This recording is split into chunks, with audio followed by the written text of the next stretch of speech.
이사야서 6장 5절에서 7절 설교의 제목은 축복의 언어 세 번째입니다. 우리가 부정한 언어에 대하여 살펴봤고요. 그리고 부정한 언어를 우리가 적극적으로 부정하고, 그리고 오히려 그 일상 속에서 축복의 메시지를 사용하여라. 이제 그런 내용을 우리가 같이 배우고 있습니다. 우리가 이제 축복의 그 언어를 적극적으로 사용하기 위하여 먼저 성도가 어떤 존재인가를 우리가 배우고 있습니다. 지난주에 성도는 복받은 자다. 성경에서 그 복이라는 단어 또는 축복하다 이렇게 번역되는 단어가 이제 바라크라는 단어인데요. 이 단어는 또 무릎을 꿇다라는 의미가 있어요. 그래서 이 복을 정의를 한다면 하나님께 무릎을 꿇는 자 이렇게 설명할 수 있고요. 무릎을 꿇는다는 것은 하나님 앞에 겸손하게 피조물임을 인정하고, 그리고 하나님을 경배하는 모습, 또 하나님의 도우심을 요청하는 기도하는 모습, 이런 것들을 생각해 볼 수가 있습니다. 그래서 복이라고 하는 것은 이렇게 하나님을 경배하고 의지하는 자에게 주시는 하나님의 은총, 하나님의 은혜, 이렇게 정의를 할 수가 있습니다. 그러면 그 하나님의 은혜는 무엇이냐? 우리가 이제 그것을 지난주에 살펴봤는데요. 첫 번째는 하나님은 성도들을 존엄하게 만드셨다. 그 존엄함의 내용들을 우리가 우리를 구별하여 하나님의 소유가 되게 하셨다. 구별하여 하나님의 소유가 된 것, 그것을 성경에서는 거룩이라는 단어를 사용하고 있고요. 그래서 그 거룩한 존재로서 또한 세상 속에서 그 하나님이 우리에게 주신 그 거룩함을 표현하는 삶을 살도록 하셨다는 것이죠. 그것이 성도의 존엄이에요. 세상 사람들은 외모나 또는 성공의 유무를 가지고 또는 여러 가지 지위라든지 권력이라든지 뭐 이런 거 가지고 존엄함을 이야기할지 모르지만 하나님께서 성도들에게 주신 존엄함은 여러분을 하나님의 자녀로 만드신 것이고, 그리고 그 하나님의 거룩하심을 표현하면서 살도록 하신 것, 그것이 성도들이 인정하고 누려야 될 존엄함이다. 그리고 실제로 삶 속에서 하나님의 그 권위와 능력을 경험하면서 살 수 있도록 하나님께서 우리에게 역사하시는 것이고요. 그리고 성도가 이 땅에서의 삶을 마무리할 때, 죽음을 맞이할 때 그 죽음은 성도에게는 축복의 절정이다. 왜냐하면 하나님의 나라에 여러분이 온전히 입성하는 시간, 이 땅에서의 그 죄와 악으로부터의 해방을 경험하고, 완벽한 하나님의 그 안식과 그 안전함을 경험할 수 있는 그러한 하나님 나라로의 입성이기 때문에 성도의 죽음 자체가 매우 존엄한 것이다. 그래서 이제 발람 같은 그 이방신을 믿는 점쟁이도 그렇게 고백할 수밖에 없는 것이죠. 나는 의로운 이스라엘 백성처럼 죽기를 원하며 나의 종말이 그들의 종말과 같기를 원하노라. 성도의 죽음은 매우 존엄한 것이에요. 비참한 것이 아니에요.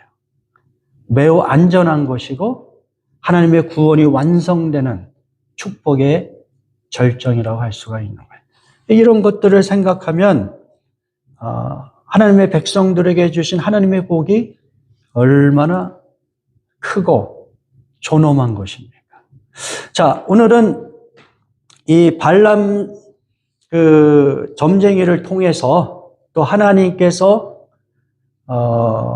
이 점쟁이가 막 거부하여도 거부할 수 없는 그 성령의 그 강력한 그 주도하에 이 발람 선지자의 입에서 또 하나님의 백성들을 축복하는 메시지가 나와요. 그 메시지의 내용을 이렇게 정리를 한다면 저는 그거를 성도의 특권이라는 제목으로 설명을 하기를 원합니다. 성도의 특권. 우리가 지난주에는 하나님께서 주신 복을 성도의 존엄이라는 단어로 설명을 했다면 오늘은 하나님께서 성도에게 주신 특권이 무엇이냐. 특권이라는 것은 불신자가 경험할 수 없는 것. 오직 하나님의 백성이기 때문에 경험할 수 있는 것. 그런 것들을 우리가 발람의 그 예언을 통해서 같이 살펴보기를 원합니다. 민수기 23장 21절에서 20절. 주님께서는 이스라엘에게서 어떤 잘못도 발견하지 못하셨다. 그들의 주 하나님이 그들과 함께 계신다. 주님을 임금으로 떠받드는 소리가 그들에게서 들린다. 하나님이 그들을 이집트에서 이끌어내셨다. 그들에게는 들소와 같은 힘이 있다. 야곱에 맞설 마술은 없다. 이스라엘에 맞설 술법도 없다. 이제는 사람들이 야곱과 이스라엘에게 물을 것이다. 하나님이 하신 일이 어찌 그리 크냐. 불신자들이 경험할 수 없는 오직 하나님의 백성들만이 경험할 수 있는 놀라운 특권들이 있어요. 첫 번째는 뭐냐면 주님께서는 야곱에게서 아무런 죄도 찾지 못하셨다.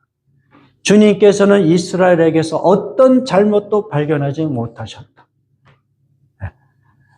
이러한 하나님의 복이 성도들에게 주어져 있다는 거예요. 여러분이 이스라엘 백성들이 광야에서 하나님 앞에 얼마나 많은 죄를 졌습니까? 하나님을 불신하였죠. 그냥 광야에서 경험하는 여러 가지 어려움이 있을 때마다, 먹을 양식이 없을 때, 또 물이 없을 때, 또 전쟁을 치를 때, 그냥 하나님에 대해서 계속하여 불평하고 불신앙의 죄를 얼마나 많이 지었습니까? 그런데 결국은 하나님께서는 그 하나님의 그 구원의 그 사랑으로 그들의 죄를 용서하시는 하나님이란 말이에요. 마찬가지로 예수 그리스도를 믿는 성도들에게도 이와 같은 놀라운 은혜가 주어지는 것이죠. 우리 성도들이 예수를 믿기 전이나 또 믿은 다음에도 우리는 끊임없이 죄를 지을 수밖에 없는 존재 아니겠어요? 그런데 하나님께서는 예수 그리스도라는 그 어떤 채널을 통해서 예수 그리스도라는 중개자를 통해서 예수 그리스도를 믿는 모든 성도들에게 죄를 용서해 주시는 그런 놀라운 은총을 베풀어 주시는 것이죠. 단순히 용서하는 것이 아니라 우리가 지은 죄를 하나님께서 제거해 주신다. 그런 표현들이 나오고 있어요. 그래서 하나님의 심판 때에 하나님의 백성들은 그 심판으로부터 구원을 받는, 불신자들은 그들의 행위에 의하여 심판을 받겠지만 하나님의 백성들은 하나님의 심판으로부터 오히려 구원을 받는 그런 놀라운 특권을 경험하는 존재이라는 것이죠. 로마서 8장 1절에서 2절에 사도 바울이 이렇게 고백합니다. 그러므로 이제 그리스도 예수 안에 있는 사람은 정죄를 받지 않습니다. 그것은 그리스도 예수 안에서 생명을 주시는 성령의 법이 죄와 사망의 법에서 여러분을 해방시켰기 때문입니다. 예. 여러분이 크리스찬이 되었다고 해서 죄를 짓지 않는 존재가 된 것은 아니에요.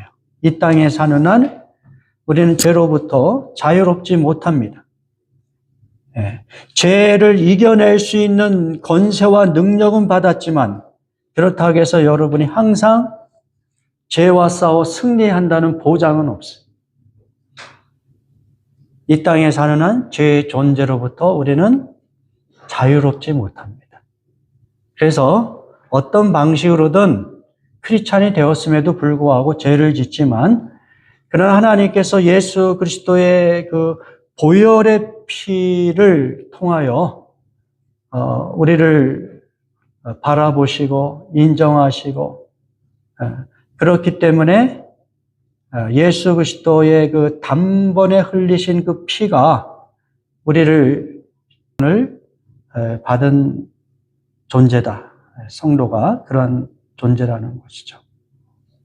그래서 하나님의 심판 때에 하나님께서 그렇게 똑같은 방식으로 말씀하실 것 같아요. 성도들에게.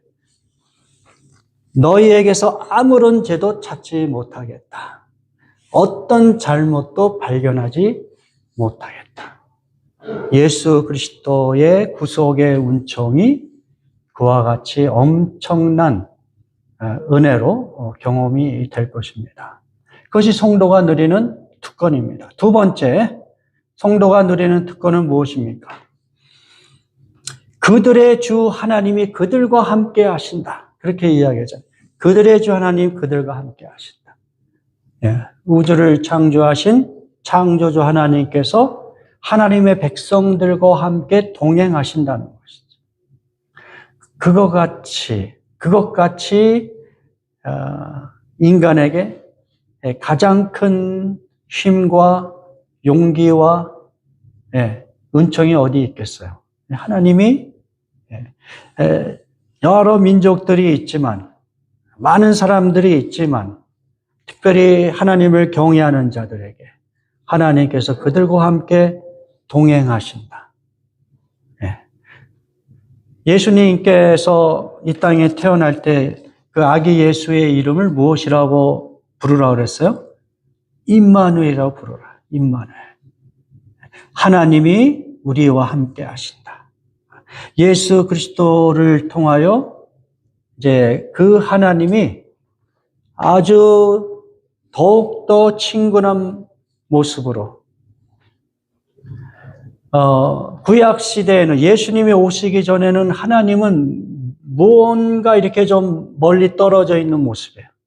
어떤 성전에 계신다든지, 또는 어떤 예배를 통하여 임재하신다든지, 또는 특별한 어떤 사람들에게 임재하신다든지, 이런 방식으로 하나님의 임재의 모습을 보여주십니다. 그러나 이제 예수 그리스도가 이 땅에 오심으로 예수 그리스도를 믿는 모든 각 개인에게, 성도들에게 하나님이 가장 가까운 방식으로 임재하세요. 그게 뭐냐면 성령이 여러분에게 오시는 거예요. 성령이 여러분의 그 존재의 가장 깊은 곳에 임재하세요. 그래서 예수 그리스도를 믿는 사람들은 모두 성령의 임재하심 속에서 살아가는 거예요. 그러면 그 성령이 어떤 분이시냐? 성령이 곧 하나님이신 거예요. 하나님. 그래서 그 성령을 통하여 신앙 고백을 하고 성령을 통하여 하나님의 말씀을 받아들이고 깨닫고 성령의 능력으로 살아가게 하세요. 그것이 오늘날 성도들이 누리는 특권입니다. 이게 이제 이 하나님께서 우리와 함께 하신다는 이 내용, 우리는 이제 다음 주 좀 더 자세히 살펴보기로 하고요. 자, 그 다음에 성도가 누리는 특권은 무엇이냐? 주님을 임금으로 떠받는 소리가 그들에게서 들린다는 거예요. 다시 이야기하면 하나님을, 야훼 하나님을 왕으로 경배하는 어떤 환호의 소리가 그들에게서 들린다. 샤우팅하는 소리. 이스라엘 백성 중에 거하시는 그 하나님을 이스라엘 백성이 기뻐하고 즐거워하며 그분께 경배하는 그 환호의 소리가 들린다. 그거예요. 그게 성도에게 주시는 특권이에요. 무슨 이야기입니까? 오늘 성도들에게 주신 특권은 예수 그리스도의 이름으로 어떻게 해요? 하나님 앞에 기도하며 또 하나님을 경배할 수 있잖아요. 오늘 여러분이 특별히 공동체로, 개인이 아니라 공동체로 모여서 하나님께서 우리에게 베푸신 은혜를 기억하면서 하나님의 위대하심을 우리가 인정하면서 하나님께 경배하는 그 환호의 소리가 들리는 것이 무엇입니까? 바로 이 자리예요. 공동체가 함께 드리는 예배. 이것은 성도들에게 주신 특권이에요. 여러분, 이 자리를 우리의 어떤 능력으로 마음대로 나올 수 있는 자리라고 생각하지 마세요. 어떤 사람은 그렇게 많이 초청을 해도 우리 같이 하나님 앞에 예배합시다. 그렇게 많이 여러 사람이 여러 방식으로 그렇게 초청을 하여도 어떻게 해요? 마음이 움직여지지 않으면 예배하지 못합니다. 여러분이 성령의 도우심으로 하나님을 예배할 수 있는 마음을 갖게 된 거예요. 여러분이 이렇게 예배를 드리는 것은 아무나 드릴 수 있는 그러한 기회가 아니라고 생각해요. 저는 이걸 특권이라고 생각해요. 이런 면에서 우리는 하나님 앞에 특별히 공동체로 같이 모여서 하나님 앞에 예배 드리는 것, 하나님이 나에게 주신 은총이구나, 복이구나, 특권이나 이렇게 고백하면서 이 예배에 여러분이 적극적으로 참여할 수 있기를 주님의 이름으로 축원합니다. 이 예배 자체가 특권이에요. 여러분이 예배 속에서 기도하고 어때요? 하나님을 찬양하고 이런 어떤 샤우팅하는 소리들이 넘쳐나는 그러한 예배를 드릴 수 있기를 주님의 이름으로 축원합니다. 그리고 네 번째로 하나님께서 우리에게 주신 특권은 무엇이냐?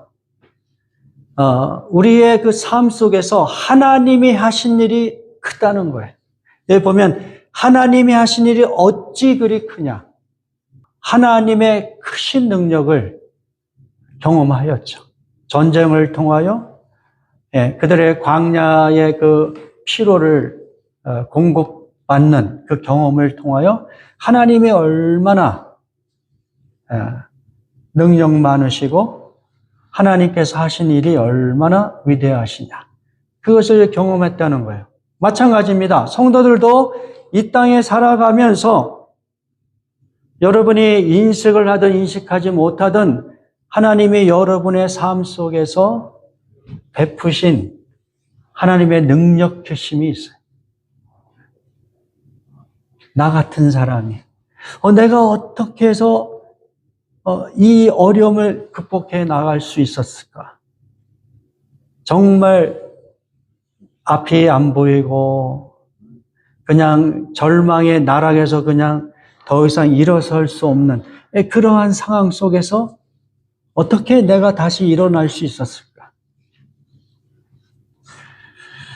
내가 할 수 있는 어떤 선택권이 없는 그런 상황 속에서 하나님께서 뭔가 나에게 또 새로운 삶을 살아갈 수 있는 길을 만드시고 이러한 경험들이 우리의 그 삶 속에 있잖아요.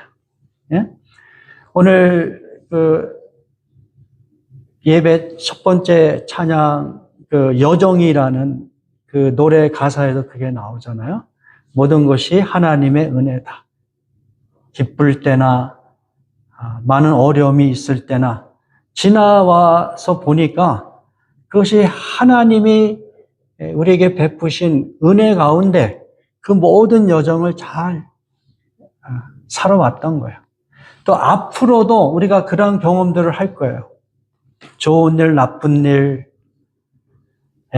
여러 가지 일들이 업앤다운 하면서 우리의 인생을 이렇게 만들어 갈 텐데, 그러나 우리가 두려워하지 말을 것은 또 하나님께서 우리의 앞으로의 삶 속에서도 그와 같이 우리의 여정을 인도하셨던 하나님께서 우리의 미래도 그렇게 인도해 주실 것이라는 그러한 기대감을 갖게 해요. 왜 그러냐? 우리의 경험은 하나님이 하신 일이 어찌 그리 크냐. 이런 고백을 할 수밖에 없는 경험들이 있기 때문에 그렇습니다. 이렇게 성도들은 복을 받은 존재다. 그러므로 우리는 복받은 자로서 세상 속에서 어떻게 살아갈 것이냐, 그 복을 흘려보내는, 그 복을 표현하는 그러한 삶을 살라는 거예요. 성도들이 세상 속에 하나님의 복을 표현하고 전달하는 통로가 되어라. 그것이 성경의 메시지입니다. 그 다음 거를 넘겨주시면 민수기 24장 9절에 발람 점쟁이를 통해서 하나님이 그렇게 말씀하시죠. 같이 봉독합니다. 너를 축복하는 자마다 복을 받을 것이요 너를 저주하는 자마다 저주를 받을 것이다. 이 말씀은 아브라함에게 주신 그 약속의 말씀과 동일한 거예요. 창세기 12장 3절에 아브라함에게 그렇게 말씀하시잖아요. 너에게 복을 주는 사람에게 내가 복을 주고 너를 저주하는 사람을 내가 저주하겠다. 땅의 모든 백성이 너를 통해 복을 받을 것이다. 특별히 저는 이제 여러분이 이 부분은 좀 조심하세요. 너를 저주하는 자마다 저주를 받을 것이다. 여기에 집중하지는 마세요. 우리는 어떤 존재예요? 우리를 통해서 하나님의 복이 전달되게 하시는 그 하나님의 놀라운 계획이 있는 것이에요. 우리가 일종의 복의 채널이 되는 거예요. 하나님이 온 세상에 하나님을 믿지 않는 사람들에게 또 하나님의 모든 피조물들에게 하나님의 복을 하나님의 성도들에게 주셨던 그 복을 동일하게 주시기를 원하는데 하나님은 누구를 사용해서요? 하나님의 자녀들을 사용한다. 그러니까 우리들이 다 하나님의 복의 통로가 되는 거예요. 채널이 되는 거예요. 그것이 이제 하나님께서 우리에게 주시는 도전이에요. 그래서 이제 신약적인 관점에서는 성도들은 매우 특별한 존재이지만 그렇다고 해서 뭐 누군가가 하나님의 백성들을 어떻게 해를 끼치고 그런 식의 어떤 저주의 개념에서 그렇게 여러분이 그것을 해석하지 말고 이제 예수 그리스도 안에서 하나님의 백성들이 축복의 통로로 사용된다. 이 개념으로 적용할 수 있기를 바랍니다. 그래서 성도들은 오히려 저주하는 자들을 축복하는 축복의 통로가 되어야 돼요. 자, 누가복음 6장 28절 같이 봉독합니다. 너희를 저주하는 자를 위하여 축복하며 너희를 모욕하는 자를 위하여 기도하라. 또 로마서 12장 14절도 그렇죠. 같이 봉독합니다. 너희를 핍박하는 자를 축복하라. 축복하고 저주하지 말라. 그러니까 우리의 관점은 하나님의 축복을 어떤 식으로든 세상 속에서 표현하고 전달하고 드러내는 그러한 삶을 살아야 되고요. 특별히 우리의 언어가 그러한 방식으로 하나님의 복을 선포하는 방식으로 표현돼야 되는 것입니다. 아버지께서 빌어줄 복이 그것밖에 없습니까? 아버지, 나에게도 축복해 주십시오. 네? 내 아버지여, 아버지가 빌 복이 이 하나뿐이리까? 내 아버지여, 내게 축복하소서, 내게도 그리하소서 하고 소리를 높여 울었다. 누구의 간절한 요청입니까? 에서예요. 에서가 팥죽 한 그릇에 장자의 명분을 팔고, 그리고 야곱이 장남이 받아야 될 축복을 다 받은 다음에 아버지를 통하여 축복의 메시지를 듣기를 원했는데 그 장남에게 줄 수 있는 그 축복을 더 이상 줄 수가 없는 거예요. 그 상황에서 이 에서가 간절하게 축복을 구하는 그러한 고백인 것입니다. 무슨 이야기입니까? 에서와 같이 사람들은 간절하게 복을 구한다는 거예요. 축복의 메시지를 듣기를 원해요. 특별히 우리 자녀들이 부모를 통하여 축복의 메시지를 듣기를 원해요. 예? 부정한 단어들, 상처 주고, 그래서 그 어떤 부정한 단어가 우리 자녀들의 그 앞으로의 모든 인생에 걸림돌이 되지 않도록 오히려 자녀들에게 끊임없이 축복해주는,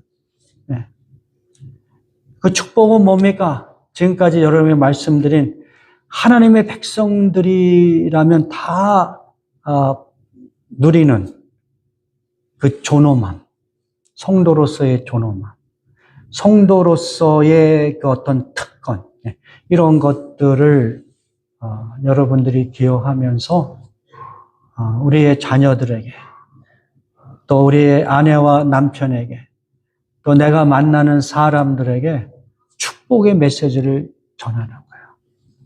그래서 그 말 한마디가 말이에요, 무너져 내린 그 마음을 다시 일으켜 세우고, 소망이 없는 사람들에게 소망을 주고, 그렇게 해서 하나님의 복이 믿지 않는 사람들에게, 내 주변에 있는 사람들에게 그렇게 왕성하게 증거되는데 우리가 사용될 수 있기를 우리 자신에게 적용하고 기도하는 기도 드리겠습니다.